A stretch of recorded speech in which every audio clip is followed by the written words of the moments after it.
Hey, what's going on, everybody? Welcome back into the Payoff Pitch, where we talk the entire days of baseball slate. We do that with myself and the Hockey Squirrel. How's it going there, Squirrel? You caught me in the middle of a yawn. Not going too bad. Feels like forever since Yes, we've done this. Kind of has been forever, but it's like the maiden um, voyage. yeah, dude, I've been up and down, and I think things kind of feel weird in sports in general, at least in my two main sports, being uh, hockey and baseball. After that All Star break, towards the back half of the season, and look at yesterday. What a weird day. You have the Astros losing to the Athletics, right? You had the Washington Nationals beating the Dodgers. Yeah. Um, quite a few struggles out there of teams that I thought should have won quite easily. It had very strong systems and very strong statistical plays, at least edges and advantages here and there. And um, I thought the Braves were one of them. They didn't get it done. Brewers didn't even put up a single run. It was just a weird day yesterday. I think every underdog cashed except for the Reds, if I remember right, Wow. something like that. Wow, that But is weird. The box score definitely had some weird scores when you go ahead and look at it, but hey, don't read too much into that. 162 games, and that's going to happen from time to time. It's time to kick the books. But today we're going to go ahead and do that. As you guys can see, it's been a while since we've been with you guys. So we'll remind everybody on the left-hand side of your screen, we call it 9 innings. We'll go ahead and work our way through the show. We'll talk about player props, pitching props, batting props. We'll give you guys some totals, some overs, some money lines, and run lines. And then, of course, at the end of the show, we'll do rapid fire. We'll talk about every single game from a money line, run line, and over-under perspective. We're powered by BetUS, a fantastic sports book. You can go ahead and find in this video description link to jump over to BetUS and check out just how great they are, and we encourage you to do that. So with that being said, let's move into the second inning. We call it around the bases. Squirrel, what game do you want to talk hey, about from the jump? so I'm a little bit behind on research, but I think that um, the one thing that I have looked at is at least my like repository of systems, I guess, as to like when I query the database and look at like historical situations and what we would expect a team to come out, based on being the away team, the home team, their previous outcomes, things like that. Um, when I do that, I was on the Cincinnati Reds yesterday, so at least I won that game, and it was quite the blowout at that. There was a grand slam in the game, couple home runs. It was, I think, 12-2. I went against it because of Miami's horrible offensive output. They are pretty much dead last 30th. There was a point in the game early on where I was like, oh no, because Miami even had the bases loaded, I think, with 0 outs or Mm. one maybe, and they got no runs. I think they got shut down. I think that was the game, but they for sure they had the bases loaded with like no outs, and if that doesn't speak to the offensive struggles, um, they will get to go against Hunter Green here today, which I think you're kind of fond of him, aren't you? Yeah, I've If I got remember him. right. I've got him mowing down a lot of Marlins today. I could see him going over his strikeout prop. And so, at least from the system standpoint, I have two different ones at 64% and 59.2%. Then you throw in Pablo Lopez, and they're coming off of a loss the whole 9 yards. They just got crushed, and teams tend to rebound from getting crushed fairly well. Um, the only thing to watch out for, and the only thing that would be a scare, is that they are pretty much dead last in offensive categories, but do consider that Cincinnati is like the top three or top five worst bullpens right now, also. So it's Mm. really a terrible bullpen against a terrible offense. And which side do you pick in that? Yesterday it was the Reds for me. Today I think it's going to be the Marlins, though.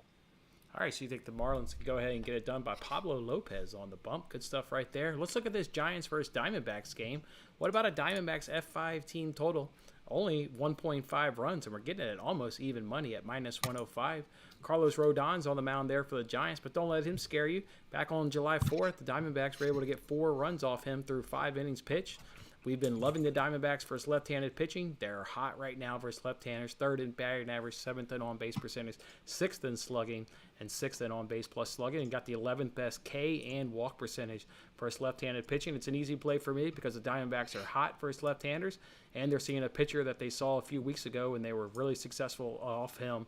Again, getting 4 runs in 5 innings. I don't think 2 runs through the first 5 is that big of an ask, and we're getting it basically at even money. Yeah, easy play for me, so sign me up all day long. What's another game for you here in a round of basis? Did you see that they had on the Diamondbacks yesterday? Man. Oh, yeah. And they came through for you. So you put a little sprinkle. Your sprinkle paid off. I did, yeah. It was, 7-0 yesterday? Yeah. But there was something weird with, it was Tyler Gilbert, and then they swapped it to Merrill Kelly, and then there was 80-some% of the money on the Giants, and the line just plummeted down. I was like, okay, that's weird. Everybody's going to be on the Giants today, though. Coming off that loss, rode down on the mound. You could look to play an F5 over because the Giants in their own right aren't pretty bad versus left-handers. They're decent. I'm done betting on Rodon. So. I'm done, dude. I don't know. Like, there's certain pitchers. They were great last year, and you cannot base the future off of the past essentially anymore. Whether it's in your own life, but also in baseball or in sports in general. I think this whole idea of comparison of previous past results does not really work for the future any longer. I mean, anybody who's been following me this entire baseball season know the first 3 weeks was by far my worst because I was trying to make 2022 predictions off 2021 numbers. Once I had enough data to go off this year, we've generally been just crushing baseball all season long. Absolutely. And not to, to self-plug. Screw it. As we roll around into the hockey season as well, the one major advantage, and even as in tune with hockey players as I am, when players get traded, regardless of the sport, you don't know the chemistry of those teams and how they're going to work together, because just seeing a bunch of good players on one side of a game on one team does not mean they necessarily work together very effectively either. And I've seen that the last couple of years, but there are a couple teams I'm targeting where I expect there to be a ton of underdog value at the beginning of hockey, because I feel that people are going to look at them and say, oh, they were trash last year, right? Like the Ottawa Senators or the Detroit Red Wings, like they're going to be terrible. They're not this year. You should blindly bet every single one to start the season. I hear that's really good. Yeah, I know a guy that tried that one. Cool. I'm going to roll on into my next game here, and I'm going to back for the second day in a row. I'm going to take the Atlanta Braves. Why? Well, off the bat for me, it is Spencer Strider. The dude is absolutely nuts. I love him. The mustache. Yes, sir.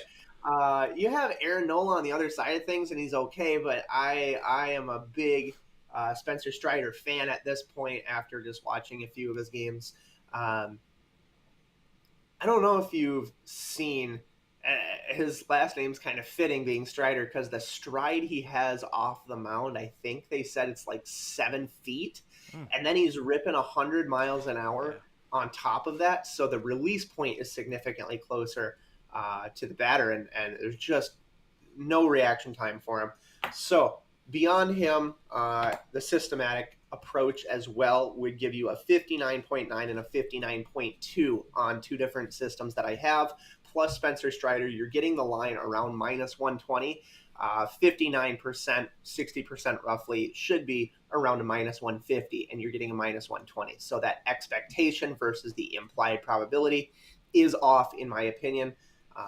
And the Braves, I think, do everything better just because I handicapped the game last night. Yeah, and hopefully that bullpen maybe had their hiccup out of the way. Braves bettors were done in pretty tough last night because the bullpen let them down, and it's kind of been their strength over the last month or so, baseball. So unfortunate loss right there. So hopefully they can rebound. Let's go ahead and move to the only afternoon game today. It's Pirates and Cubs.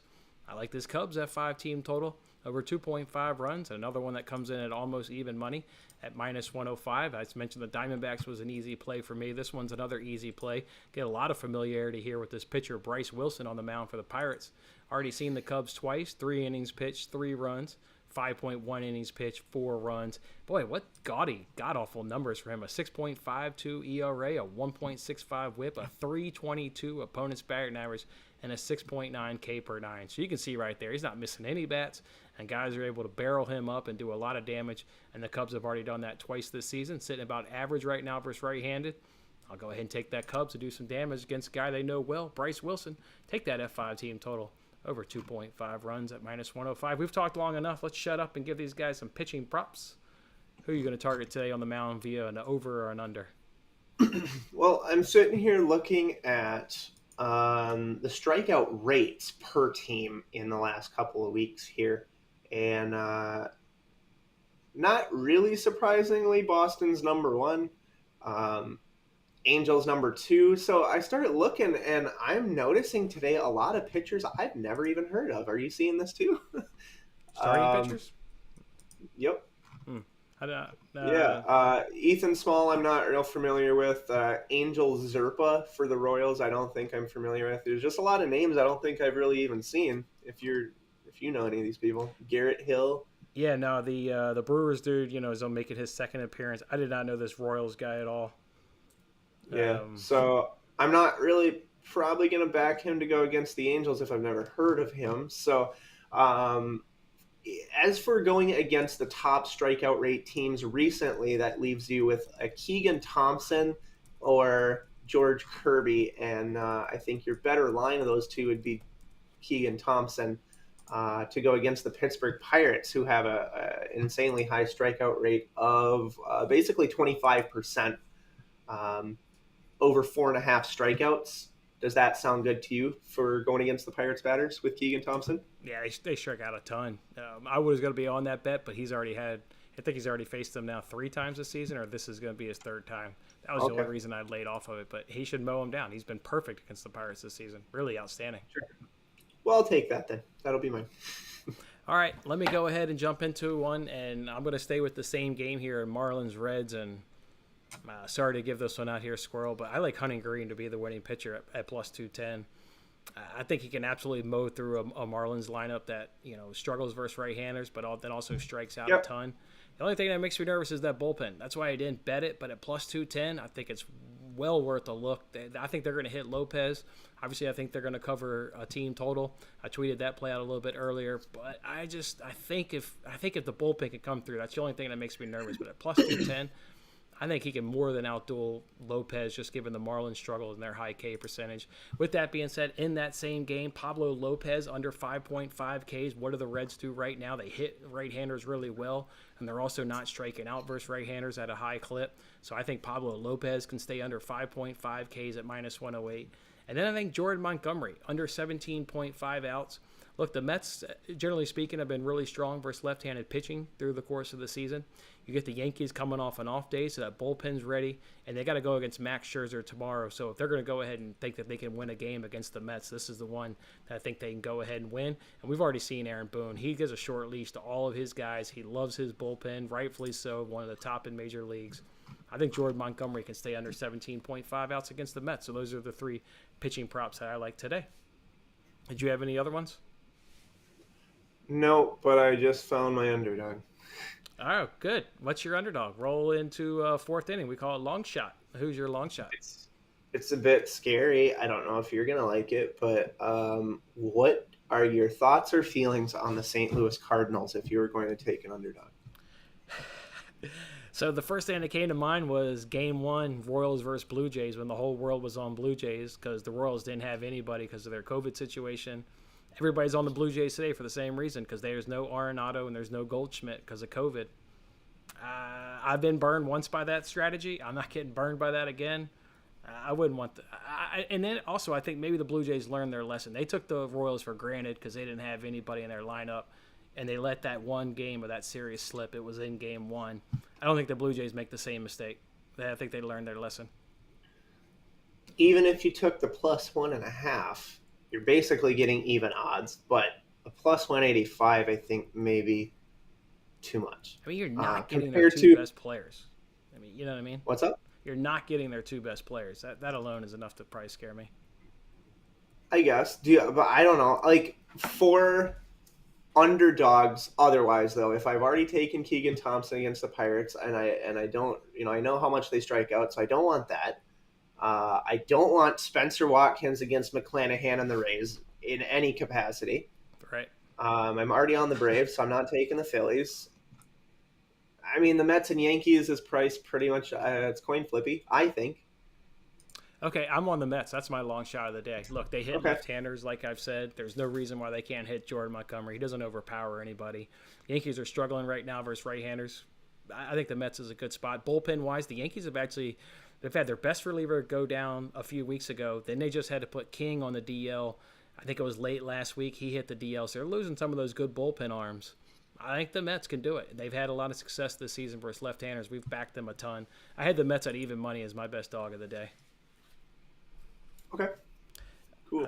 Yeah, I actually was curious if you were going to say the Cardinals. I think a lot of people. I don't know. I think the Blue Jays. Are you curious about the money on it? I can tell you, I haven't looked at the money today. Yeah, where's the money there in Cardinals Blue Jays? Let's take a look here. Open it up for it. It is. Yep. 77% of bets Blue Jays, 86% of money Blue Jays. So It would be like a massive fade if you were going to do it. But I just don't know what I would do otherwise. I mean, I'm not going to try to take the Athletics twice against the Astros. 98% of the money is on the Giants. Yeah, I don't know. I mean, where do you go for underdogs? And again, all this illogical stuff has been happening, though. That's the thing. That's the scary thing. Yeah. It has been. It's been Garrett Cole's been losing on the mound to Jordan Lyles. It's been the Dodgers losing. Just all this like heavy, and really on the Brewers yesterday. The money line, I had a system that was 80 wins and 7 losses, put it at a 90% win rate on the money line for the Brewers, and they didn't even get a single run. Ouch. They got shut out completely, not even a run, dude. Like, I would just chalk that up to as a 162 game season. If you stick to your system, you get paid a lot, a lot more. It's the reason why I love baseball. It's the only sport where you get 162 cracks at it, and as long as you bet into the good spots like people do, you'll get rewarded more times than not. Also, I said this when I was in Michigan. I did a TikTok live. You always got to worry coming out of an All-Star break for the first week or so, which guys are still on holiday, which guys went on break, hung out with their family, and they said, well, your team sucks, like just hurry back home, and they're not really quite into it. I don't know. The first week or so, usually after an All-Star break, I think is tricky kind of in its own right as well. So all right, let's go ahead and move to the fifth thing. Let's give these guys some hitting props. I'll go ahead and kick it off first. I like A.J. Pollock there, the Chicago White Sox, hitting 409 versus Marquez and 22 at-bats. Now you move it to Coors Field. Yeah, he's going to get at least one hit. Why don't you go ahead and parlay him with Austin Riley there of the Atlanta Braves. Has Aaron Nola's number and 34 at-bats. He's hitting 382. So I like Pollock and Riley, a nice little plus money over 1.5 or over 0.5 hits parlay. Yeah, so does Acuna Jr. Yeah, I know. There's a lot of familiarity there. Exactly. So does Swanson. And yeah, I mean, so on top of really liking Strider, on top of having two systems at 60% or 59%, let's add the familiarity aspect of having Austin Riley, Acuna Jr., and Swanson, and Ozuna, for that matter. I've just missed him. They all know Nola very well. So with that familiarity, I don't see why you wouldn't just stack up on the Braves today, especially after kind of a rough loss last night. I feel like we've had so many same-game parlays. I think it's an excellent spot. Yeah, I feel like we've had so many same-game parlays. The Braves are good. I mean, one of the best offenses, so makes a lot of sense. All right, sixth inning, it's a steal. What did you just see on the board that you thought was an absolute steal? To be honest with you, this is a game we haven't talked about, but with the Brewers getting shut out yesterday and then putting Ethan Small, I've never really heard of him. I'm not the biggest Dylan Bundy fan, but I think I would back my Twins at a minus 110 after what I've been seeing from the Brewers. But I don't know. What are your thoughts? I mean, I think the Twins should be a heavier favorite than they are. I mean, a minus 110 game, I just don't don't know if that's really it. All the bets, all the money, and all this team and sharp action are on the Twins. I just looked like right now. Yeah, I are on the Twins. Yeah, I mean that makes sense. I was put off them a little bit just because they've cooled off a little bit and they're hitting, and then also So I have the Brewers apparently. yeah, right. And well, then that pitcher is just so young. That generally favors the hitting when like the whole league hasn't seen him. There's not a lot of tape, just enough to go ahead and put me off their F5 team total. But you You mean it favors the pitcher? Favors the pitcher, yeah. Oh, okay, yeah, you said the hitting, but yes. Oh, okay, sorry. Yeah. I think my steal of the day was that Reds F5 team total over 1.5 runs. It shouldn't be at 1.5 runs against the Marlins. I'm sorry, but this should be at 2.5 with plus money. So to get it at 1.5 with some juice, go ahead and snag it. Again, the Reds are hot since the All-Star break. In 4 games, they've scored 9, 3, 6, and 11 runs. Top 10 right now versus right-handed pitching with the low K percentage. They should be putting the barrel on the bat or the barrel on the ball a lot of times today versus Pablo Lopez, and in the process, they're going to get 2 runs against him. They're going to leave him out there. He's going to get hit. So give me that Reds F5 team total as a steal. Coming to a stretch. Stretch. What's your best bet of the day? That's what we do here in the 7th inning. I cannot get off the Braves now, especially since that batter versus pitcher thing.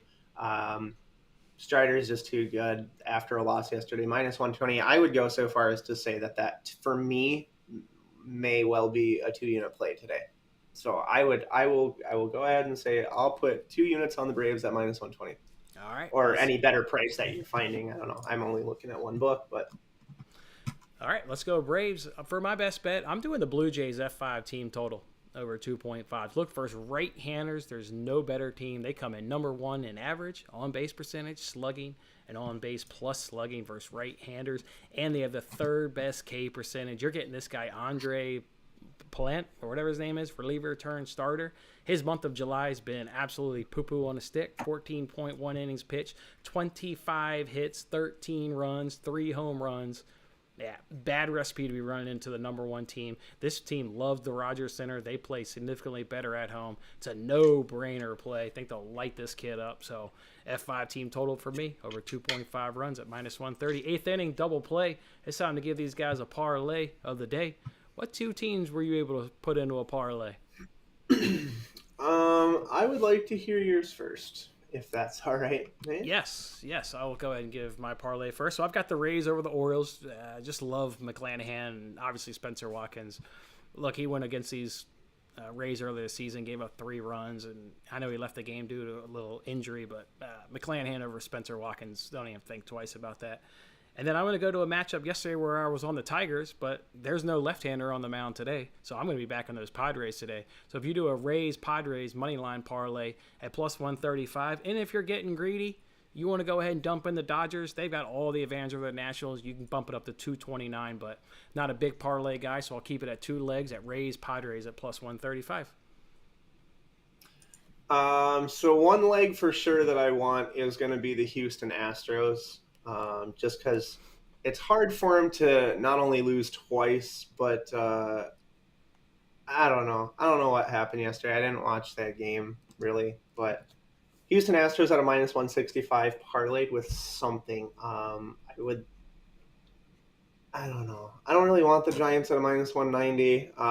The thing about this Rockies game, which we didn't talk about, normally I would love overs at Coors Field like this. You have Marquez playing.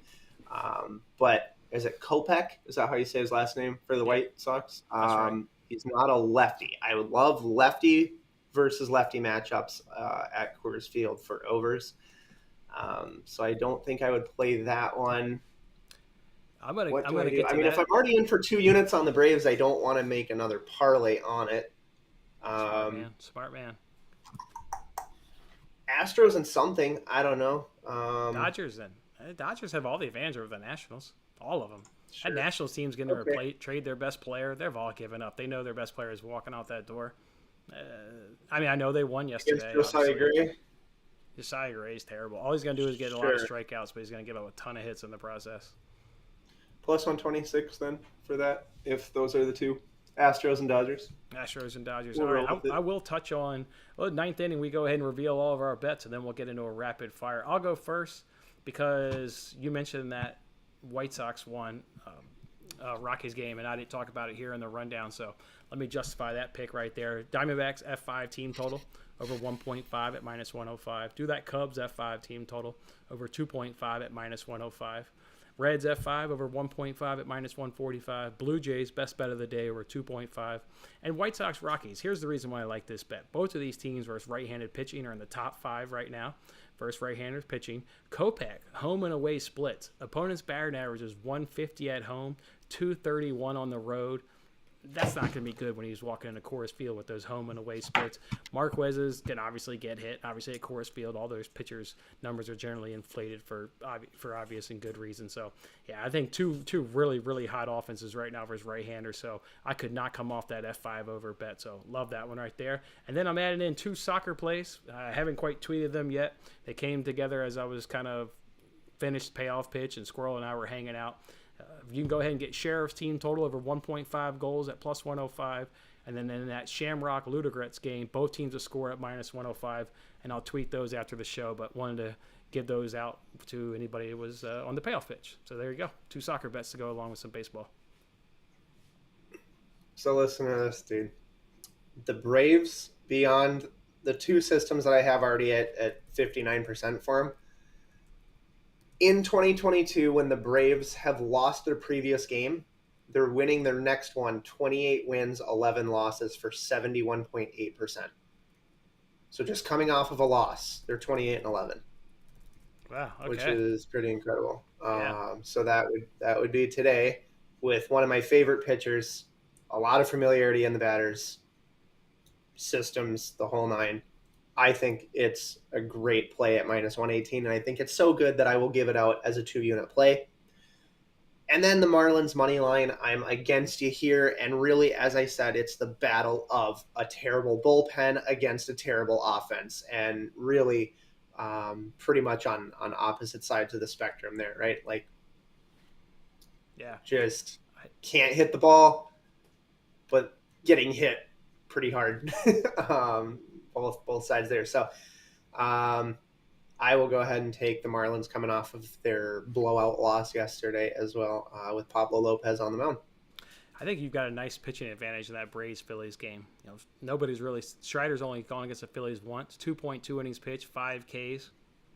Obviously, everybody's seen Aaron Nola. I think you got a nice advantage there with the Braves. So let's go Braves. Let's come home for the people and go Marlins. I didn't bet the Reds to win the game, so I don't really care. They can all score all the runs for all I care. Let's get the Marlins to win that game too.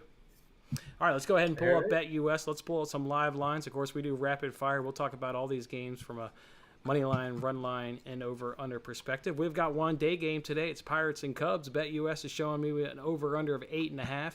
Pirates at plus 155. Cubs at minus 180. I'm on that Cubs run line at plus money, plus 110. Yeah, I would do that if I was going to pick a side, for sure. Do you care for an over-under? I don't know.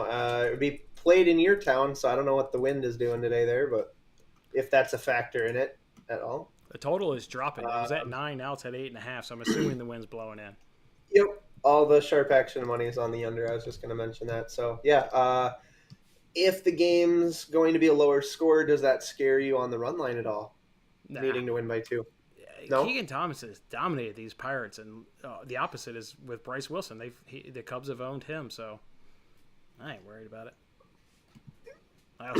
So we'll go with the under 8.5 there, or the run line on the Cubs. All right, we'll hang back after the show and put together a good rapid fire parlay for us, and I feel like that one's going to come through for us. All right, Marlins Reds. We've been